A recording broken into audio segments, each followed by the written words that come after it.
خیرت نے کہہ بھی دیا لا الہ تو کیا حاصل، خیرت نے کہہ بھی دیا لا الہ تو کیا حاصل، دل و نگاہ مسلمان نہیں تو کچھ بھی نہیں۔ یاد رکھیے کلمہ لا الہ الا اللہ صرف زبان سے کہنے اور پڑھنے کا نام اسلام نہیں ہے، بلکہ ہم کو عملی طور پر مسلمان بننا پڑے گا۔ سچے ایمان کے لیے دل، زبان اور عمل تینوں کا مجموعہ ضروری ہے۔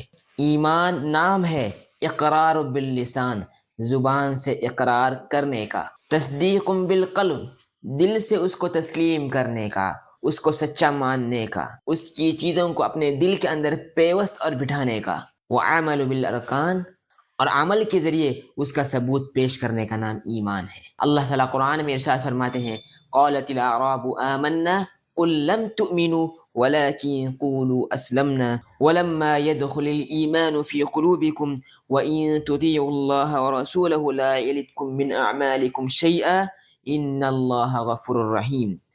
دیہاتیوں نے کہا ہم ایمان لے آئے، اے نبی کہہ دیجئے تم ایمان نہیں لائے بلکہ کہو ہم اسلام لے آئے، ابھی ایمان تمہارے دلوں کے اندر داخل نہیں ہوا ہے۔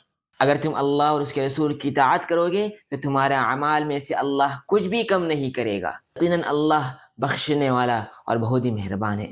تو معلوم ہی ہوا ایمان صرف زبان سے اقرار کا نام نہیں ہے، بلکہ ہم کو عملی طور پر مسلمان بننا پڑے گا۔ ایسا نہیں چلے گا کہ زبان پر ایمان کی دعوے، زبان پر اچھی اچھی باتیں، عملی اعتبار سے صفر، ایسا نہیں چلے گا۔